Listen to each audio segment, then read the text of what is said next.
Okay, we left off on the bottom of Chuf Tes.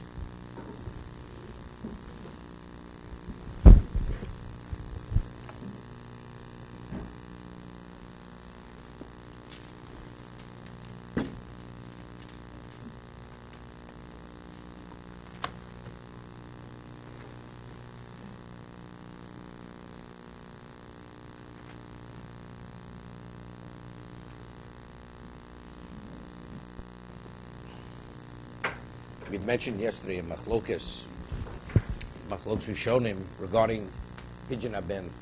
The father's obligation to redeem his child is the son's obligation, but until the son becomes an adult, the father has to assume that responsibility. As a result of that, when the son becomes an adult, the obligation doesn't continue beyond that point.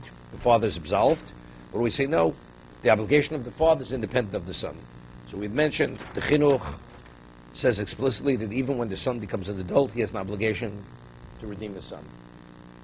We mentioned Rivosh says no, that the father's obligation is only to address the obligation of the son.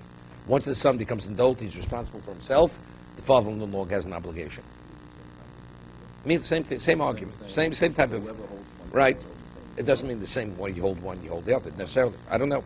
We'll see, because they bring proof from the Gemara, one way or another. Okay?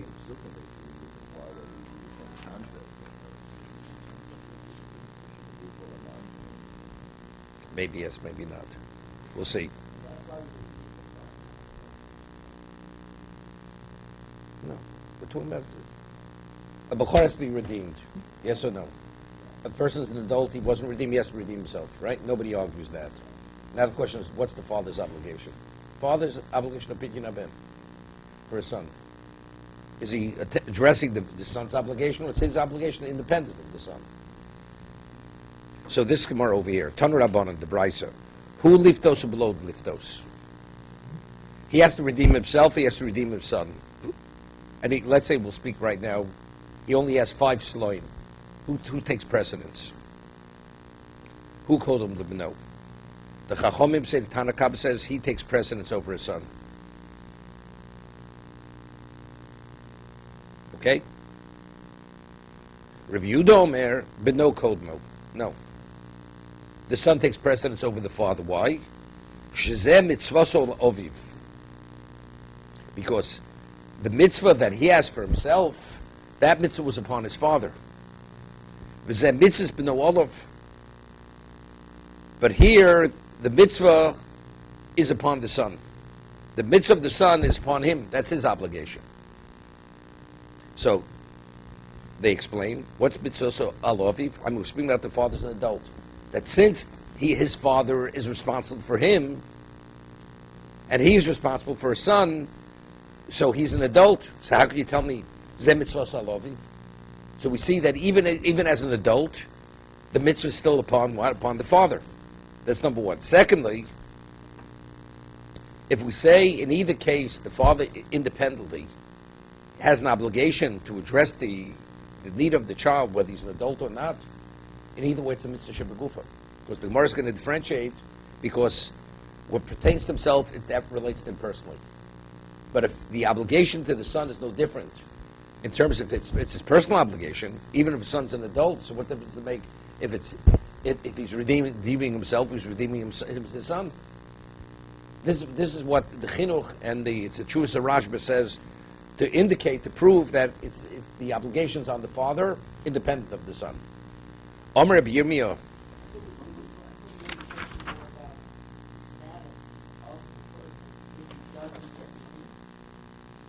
No. No, we're not discussing. Read the words.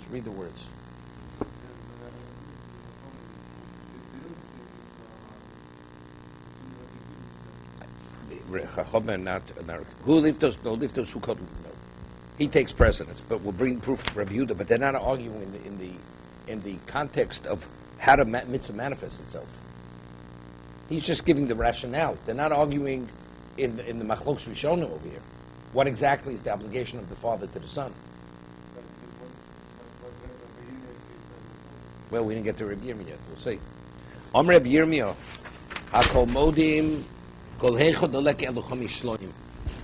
If the father only has 5 silver coins, who kodem libno? Nobody argues that case. He definitely takes precedence over his son. Why? My timer, mitzvah de gufe adifa. Wait. Okay. As I say, it's always easy to ask the question. Mitzvah de gufe adifa. The mitzvah which pertains to himself takes precedence. So he only has 5, he redeems himself, not his son. So that's the question. If you tell me that the father's obligation to the son is because he's assuming the responsibility of the son, so that you could tell me, mitzvah de gufi adifo, right? Because when he's redeeming the son, it's not really his mitzvah. He's only acting the equivalent, almost like an agent of the child. But regarding himself, that's his personal obligation. So his personal obligation takes precedence over his obligation to assume responsibility for the son. Right? Then the Gemara reads, well, so according to Rivash, what the Gemara is saying now is good. That's the mitzvah gufe. But if you tell me that the father has an independent obligation, regardless if the son does it or not, even as an adult, so they're both mitzvah gufe. What does it mean in mitzvah gufe? It pertains to him personally. But when I do it for myself, it also pertains to me personally.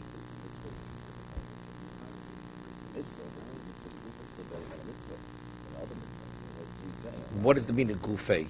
It's his personal mitzvah. So what was the connotation? Personal. It's my personal mitzvah. Okay, so yeah, that's what you have to say. Instead, no, you say, if you'll say there's a kedusha on the person, this we discussed yesterday, when you pidyon kochim, you're actually removing a kedusha. When a person does pidyon aben, is the person a different person now? He's the same bechor. It's not before he's kodesh and now he's not kodesh. Right? There's a mitzvah. The person is a bechor. He has to undergo this procedure. It's called pidyon aben. To give 5 shkolim, 5 slum to the kohen. That's what you do. So there's no effect. There's no status effect before pidyon, after pidyon. If you tell me that he has kedusha, okay, mitzvah gufi adifa. Because here he's being affected personally. There he's affecting the son. But if we're saying it's based on obligation, what difference does it make if it's his personal obligation? It's his body or it's his son's body. Either way, it's the identical obligation. That's the Rivash's proof that the father's only acting on behalf of the son. That's the Rivash. But according to the Chinuch and the Rashba, that they say it continues, so the question is, it's either way, it's mitzvah gufe. So you have to say what you're saying.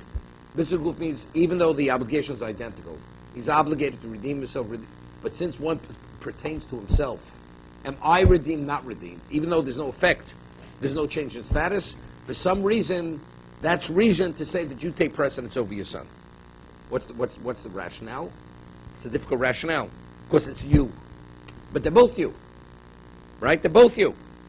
It's your personal obligation to your son or your personal obligation to yourself. So if it's, of course, let's say, I have an obligation to circumcise myself, I have an obligation to circumcise my son. I only have enough money to pay for one procedure. That I hear. I'm an Orel. So that's mitzvah gufi yodif. That I hear. Adifa. Because if I don't circumcise myself, what I am, I remain an Orel. Orel is a negative. So there's a change in the reality of who I am. Here, there's no change in the reality you are. It's like chayecha kodmin. Right? It says if you only... Seemingly, that's the principle. So by Mila, I hear it. Right? You're going to be liable. I'm liable. First of all, you're liable for Koris. The son is a minor. But let's say the Mila continues beyond into adulthood, which was Machol Shushonim also. A father has to circumcise his son even when he becomes an adult. The son's going to be Chayiv Koris, he's going to be Chayiv Koris. And he only has enough money for one procedure. Which one does he do? His or his son's? It's a Gufi Adifa that I hear. Because if he doesn't have himself circumcised, he's Chayiv Koris. So that would be similar to you only have 1 pint of water in the desert, and who do you give it? Do you give it to the other person who split it? Or you say Chayecha Kodmin? Right? Your life takes precedence of somebody else's life. But by Pidyon Aben, that's what I'm saying. There's no change in the person. No issue. No, nothing. No issues. The mitzvah of Pidyon Aben was not done, that's all. It's like, did you say Kriyishma? Didn't you say Kriyishma? That's it. He's an onus. He only has enough money for one mitzvah pidyon haben.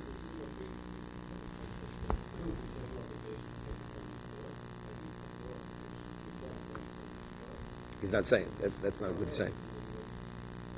No.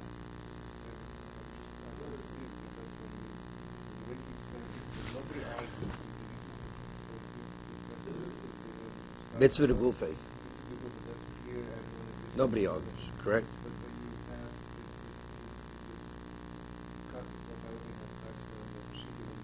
We didn't get there. Let's read. That's the next.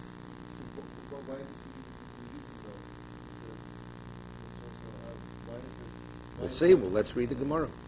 Wasn't the mitzvah originally upon his father? Since his father proved the application. But we're saying, Rabbi Yirmiyah says, regardless who the mitzvah's on, mitzvah, if you only have 5 sloyim, you take precedence over your son. Regardless. They're not arguing in that case. Everybody agrees he takes precedence. Because this mitzvah pertains to him personally. Because either you are redeemed or you're not redeemed. If that's the case, you definitely redeem yourself first.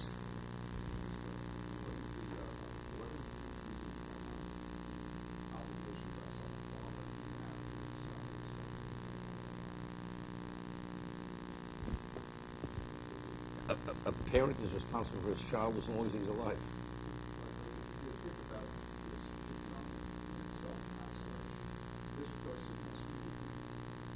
Okay, so that's incumbent upon the father. What about Mila? Mila. Son's able to circumcise himself. Same idea.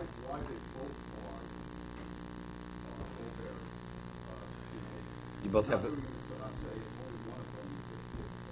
a father has an let's say a father has an obligation to study with his son, right? The son has his own independent obligation to study. So good. But if the son has his own obligation, why does there have to bring the obligation upon the father, even though the son's an adult? If you say mitzvah of Abba Laben is even to teach the son even when he's an adult. But the son must. But again, it's the exact same thing. No, he definitely has the responsibility. No, we're saying if it goes even if when he's an adult, if the father has the obligation. Why shouldn't he? Why should I have an obligation once my son becomes adult to teach him Torah? It's definitely. You can learn yourself too. What about he can learn yourself? The child can learn himself. Does the father still have to try to convince the child to be agreeable to learn with him? The answer is yes. If you hold a mitzvah, Talmud Torah goes a father to a son even when he's an adult, the father should try to get the son to be agreeable to study with him.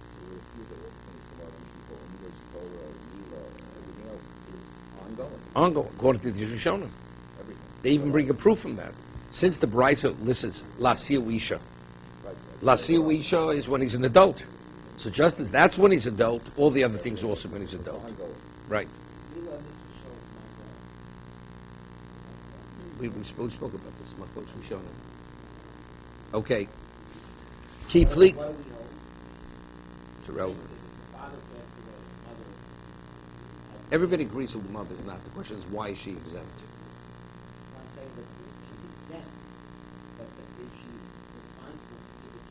But again, well, we just discussed it, right? If she's exempt, I mean, she has no obligation more than anybody else. That's the meaning she's exempt.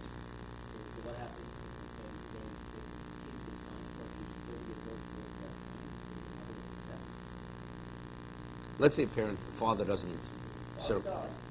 Father's alive. The father chooses not to circumcise his son. Does the son have to call up whatever the organization is to get himself circumcised? The answer is yes. He has an obligation. Torah says, we quoted 3 psukim. The person doesn't circumcise himself, he's chayv koris. He doesn't circumcise himself. Okay. Ki pligi hecho v'iko chomesh mishubadim chomesh bnei chorim. Where do we have the machlokes Rabbi Yehuda and the Chachomim? He has 5 mishubadim.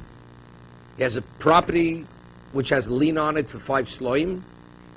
And by the time the son was born, the property was sold off. Meaning he had no free property. All he has is 5 sloim. Ubnei chorim. Rabbi Yehuda said, Milva ksuv v'Torah, the chsiv v'Torah ksuv b'shtar damya. That when the Torah obligates a person financially, it's the equivalent of a documented debt. Therefore, the property is liened to that debt. So therefore, Bari Chomish Parak Lebrei, was he Kohen, the Torah Flei B'Chomish Mishubadim Lididei. So the Kohen goes and what? Takes the 5 for the son, and he takes the property which is liened to the what? For the Pidyon Aben of the father. Right? He had property initially, was liened. Now he sells off that property. So if the property he didn't sell off, so it's his asset. The Kohen comes, he gives him the property, the Pidyon Aben. But what he sold it before he gave it to the Kohen. He sold it off. So that because he had a prior debt of Pidyon Aben, it's liened to that debt. So as like a regular creditor, he goes after the property that's liened to the debt. But that has to be a documented loan. So our question is when the Torah brings a financial obligation on a person, is that equivalent of a documented loan, not a documented loan? So we're saying, right? So if you say yes, so then the B'nai Chorin will be used for the son. The money will be used for the son. But if not, it's mitzvah gufi odef. He only has 5 shloim. So he takes precedence over his son. I just want to explain this. It is a debt. If the Torah says you have to pay 5 shloim to the Kohen, it's a financial debt. It's the equivalent of, even though he never borrowed, he has a financial obligation to the Kohen. Now, I just want to bring this out. We had a machlokes rishonim. We rule halacha that if a documented loan, you have a right to collect from lien properties, even though they sold off. There's a lien. Why? But you say, okay? One second. What about now the seller? The seller sold the property to that buyer. The property is taken away from him. Is the seller obligated now to compensate the buyer who bought it for the property was taken away from him? No, if there's a document. See, there is a document. No, he does. No, because we say Achrayis Toh Sofer. No. Again, Achrayis Toh Sofer. When a person buys property, he wants to buy it with a guarantee that if the property is taken from him, he wants to be compensated. Right? A person doesn't want to waste his money. I buy property, I want a guarantee. So, but the guarantee wasn't written in the document. Doesn't make a difference. Achrayis Toh Sofer. If we say it's the equivalent of saying the sofer, he actually mistakenly he left it out of the. So what's the point of having a star and no star? Wait, the code. The answer is that's to protect the buyer. The star is for the buyer. Okay, right. No, but two different things. But a buyer, when he buys property, even if he compensated, he doesn't want to be taken from him. Either way, he doesn't want to be taken from him, right? So it's to protect the buyer that he can't do his research because he doesn't know whether it's liened or not. If there's a document, there's a call, words out in the community, he knows it's liened. But the person still wants a guarantee, but he didn't write it in the document. Achrayis Toh Sofer. Right? That's the reason why. Now, the concept of lien. Does lien happen naturally, or doesn't it happen naturally? If I lend you money, so do I have to say I want your property to be liened for me or not? That's the question. If you're Shibuda Doraisa. Shibuda Doraisa means I lend you money unless I say we do some kind of kinyan that your property is linked to the debt, it's not linked to the debt. That's Shibuda Lav Doraisa. The Torah does not naturally lien the property unless it's between the two individuals, the two parties. That we do something to indicate that I want the property to be liened. Because a lien is a partial, it's a financial interest in the property. Okay? That the creditor could go after that property even if it's elsewhere. Because he has an interest in the property from the time that the loan was given. Correct? Or we say no. So let's say we'll normally shibur lav doraisa. Meaning that unless you overtly say, I want it to have an interest to guarantee my loan, you have nothing. But what about if the Torah establishes a financial obligation? Torah says, two individuals, it's up to you to say yes or no. But whenever the Torah imposes a financial obligation, package, the Torah says the property is liened. So therefore, that's the concept of milvat ksu b'Torah ksu b'shtar d'avli. It's a separate discussion whether it's a goal. Okay.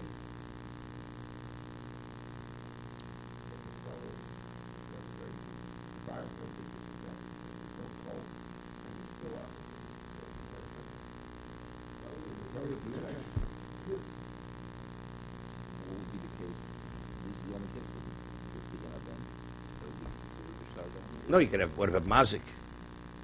A person is mazik somebody also, right? That's muvaksu b'Torah. Torah says if you're a damager, there's a liability, there's a financial liability for whatever the value of the damage is. There's not be a mitzvah, but it's muvaksu b'Torah. You don't need positive mitzvah.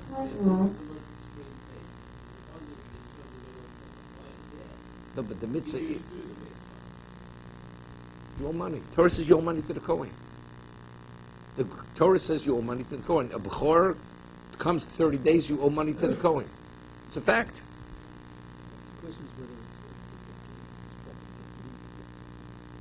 so I think if I understand what you're saying here, the Torah imposes damages, whatever it is, any kind of financial obligation, you're treating it like a secured loan. Correct. Wow.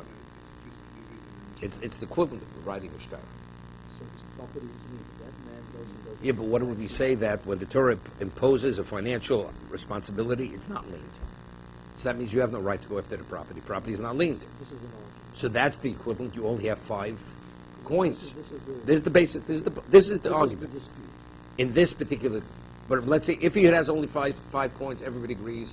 Mitzvah de gufi adifa. He takes precedence. But here, the question is there an alternative here? Well, it depends. If it's equivalent of a documented loan, so there is another avenue to cover the debt. But if not, it's equivalent of only having 5 coins.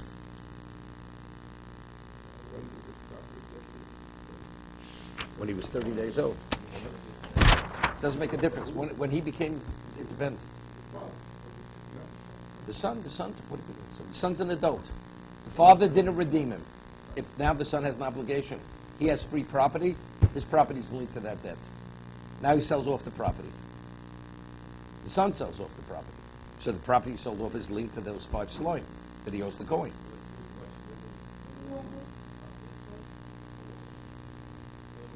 No, the son, whatever asset the son has, doesn't make a difference. What is it? If I'm mazik a person 10 years ago, now I buy a piece of property 10 years later, is that property linked to the damage? So good, same thing. So what difference does it make what he bought? He bought property. It doesn't make a difference. What difference does it make? Not getting involved in lien. He has a property which is linked to the debt. Now he sells it off. So now the question is, could the Kohen go after that property? So according to the Tanakama, when he says, who called him Libano, we're speaking where the lien property is not liened. Rabbi Yehuda says no, that you can't go after the lien property. That's what Rabbi Yehuda says, that he redeems himself with the 5 coins. Of course, he has no alternative for himself. The alternative for himself is the lien property. Okay? The Hilkoch mitzvah gufi yodif.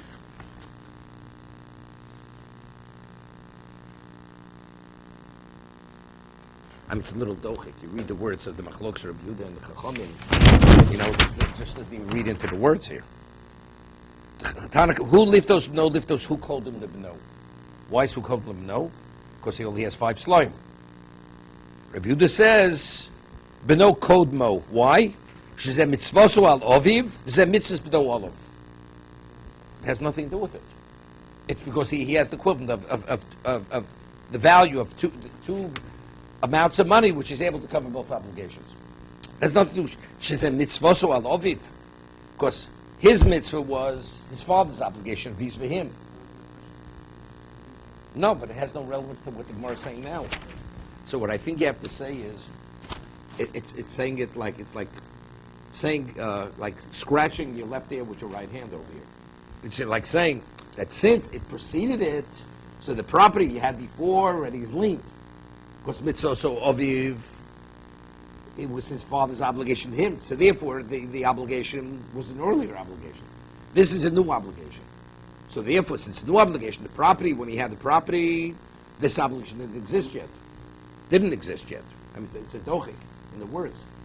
And also, if you Marvin, you want to say something? then Yeah. also, if you read the Talmud, the way he explains it, now, the only argument is that whether they want business to occur, then they will not, they will shine. But meaning that if the coming would agree with the concept of they would agree with Everything. the entire life. Exactly. Right, exactly. Okay, let's go further.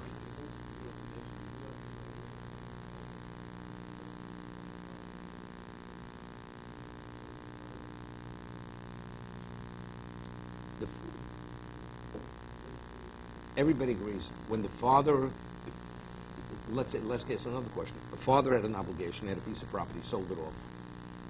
Now the son becomes an adult. Because the father had an obligation earlier, is that property linked to the Kohen? Even though today the son has his own property. It's ongoing. It's still No. It comes to an end. It ends when the son becomes an adult. But it. Why? We hold that way. No, I'm saying, according to the Rivosh says when he becomes an adult, the father no longer has an obligation. So I'm asking. Originally, the father did not redeem the son. His son, he sells off a piece of property. So as long as the son is a minor, the Kohen can go after that property. Now he becomes an adult.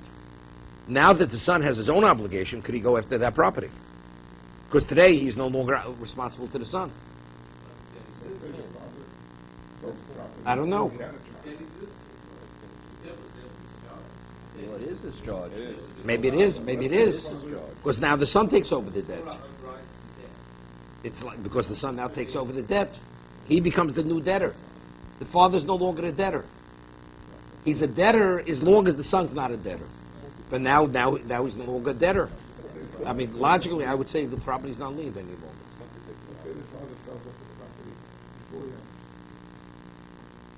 So of course, there's no question. Then it's not linked. Then we have a standard that property. It's understood. Right. If I sell off property and I borrow money, is the property linked to the loan? The father current is under the father sold the property. Is this linked to both? But no, he didn't have a son when he sold the property. There was a linkage that he didn't redeem himself. The father owned property. He sells off his own property when he had an obligation for himself. Then it's linked. Of course, that's what we're talking about. I'm saying it's linked because George Washington's a white horse. What color is it? Green or black? That's what you tell me. Olive base. It's understood. He sold off the property. How could he link to the son's obligation? That's why they use the son to price to the son who doesn't have the obligation for the property. I don't know what you're addressing. What you're addressing here. Okay. Just went to the all these stop it. At bar mitzvah. Stop at bar mitzvah. But we don't hold that. We hold that. I mean, most of the Rishonim hold not like the Rivosh. I mean, the Chinuch and the Rashba say it continues. But we showed, I mean, Mila, it's Machlokes, Tosas, and the Rambam. Right? From the Rambam, it seems Pidyon Ben goes beyond. In regard to Mila, he differentiates. You see, Mila is one way, and Pidyon Ben something else. I saw yesterday, it seems to be difficult from the Gemara here. What happens if a third person pays off the Pidyon Ben for the person who's obligated? The person is a Bechor, he goes to the court and says, I'll pay the debt. No, so normally we say that a person would prefer that you don't do a mitzvah on his behalf because you're denying him the opportunity to do the mitzvah. Correct? The Gemara says that in terms of if a person wants to tithe from his tevel on somebody else's tevel, there's a mitzvah to tithe tevel. So the Gemara says even though financially he gains, because now all his wheat is chulin, he has no financial cost, but he denied him the mitzvah. The third party denied the mitzvah. Therefore, it's not valid. He would not be agreeable that a third party should tithe it unless he gives him permission to tithe it. Okay? What about if a person owes money and I go pay the creditor? There's no question, it's paid off, whether he wants it or not. If the creditor accepted the money for the debt, it's paid off. The man could scream bloody murder. Doesn't make a difference. I didn't want you to pay it off. It's irrelevant. The question is, pidyon haben, if a third party goes to the Kohen, pays the Kohen, without informing the person who's obligated, is he absolved now, the person, from the mitzvah, or not absolved from the mitzvah? I'll tell you the difference. The question is, so seemingly, he definitely pays, it's no different than the loan, right? It's satisfied, there's no obligation. So I saw the Chazon Ish says that the mitzvah is pidyon. It's not a loan. You cannot represent a person unless he agrees you represent him. But if that's the case, how's the property liened? From the Gemara, it seems to be it's a financial debt, right? The Chazon Ish just says that if a third party wants to pay the Kohen the 5 coins on behalf of a person, unbeknown to him, and he's not agreeable, it's not a valid pidyon. It's not valid. No, you don't need ceremonial. It has nothing to do with ceremonial. And the Kohen accepts it. He's giving to the Kohen. The Kohen accepts it. I accept it for so-and-so. What do you have to ask the father? We're not talking about Zayin Zuvim, Asur Zuvim. We're not talking about the penalty. We're going to penalize him. Factually, if I cover the blood by Kisei Adam, it's covered, whether you agree or don't agree. I paid off the debt whether you agree. The Kohen accepted it as pidyon for so-and-so. Is it a payment or is it not a payment? So most say it's like paying a debt. Because only says no, it's a mitzvah. You can't do a mitzvah on somebody's behalf unless he's agreeable. You should do it on his behalf. But if we're saying over here, it's a debt, and the mitzvah is to pay the debt, so he paid the debt. Yeah, but the debt emanates, from the mitzvah. I'm just saying, from the Gemara, it seems to be difficult. We're saying it's meshubit. Right. That's what I'm saying. It seems the Gemara is difficult. I don't know. No, I don't see how that has Exactly. That's what I'm asking. So anyone who accepts the money according to Chazon Ish, he now becomes a creditor to the one who gave it. Not a creditor. If it's not valid, then he has to return the money. Going to the Chazon Ish, It's not a valid pidyon. It's not a valid He pidyon. owes the money to the one who gave it. Correct. He accepted it? Well, no, it was a mistake. It was a mistake. He owes the money back. Person pays a bill where the lady realizes he didn't know the money. So the person has to return the money, definitely. Torah Rabbanon. Liftos is benova lalos l'regel. Okay, a person, there's a question, he only has enough money either to redeem his son or aliyas regel. What does he do? Now, I have difficulty. What do we have to speak about liftos is beno? What about himself? Right? To redeem himself or aliyas regel? What do we have to speak about pidyon haben? Liftos is beno lalos l'regel. You can say what you say. Okay. Now you're saying something which is not black and white. Okay? Yeah, you could. Well, presently, he has 2 mitzvahs upon him. Something he should have addressed earlier, which he didn't. But now, factually, he's confronted with two issues. Pidyon, because the Gemara's not going to say because one came upon him before the other. The Gemara's not going to say that. But I'm saying if we're speaking about something which was before, he can speak about his own personal mitzvah. His mitzvah to his son. So I think the issue is, if it would be himself, it wouldn't be a question. Because that's mitzvah gufi odif. That applies personally to him. Aliyas regel, it's not something you have an obligation, but it's not something which applies to you personally. Mila is mitzvah gufi. That affects your person. That's what we're picking on the son. No. No, I'm saying mitzvah gufi doesn't mean something which applies to you personally. We're not saying that. Something which applies to you in the physical sense. It's like a change of status. When you circumcise before you're an Orel, you're no longer an Orel. Before you were not redeemed, now you are redeemed. So now the question is, the son, your obligation to redeem your son, go up to Aliyas. So you have 2 mitzvahs. They're outside of the person. You understand? Mitzvah gufi doesn't mean your personal mitzvah. the way we're explaining it. It means it doesn't relate to your change of status. You're not called a redeemed person, not a redeemed person. So you have an obligation to redeem your son, aliyas regel. So it's two mitzvahs which don't relate to the person in terms of his personal status. It's something he has to do. Which takes precedence? There's a chiyuv aliyas regel. We'll see. So the halacha is podes b'dovakachol the regel. So the Tanakama says he redeems his son and then he go aliyas regel. If he has sufficient money, he'll go. Rabbi Yehuda Omer olo the regel vaka podes b'dov. Why? He first does aliyas regel, then he later he'll worry about pidyon haben.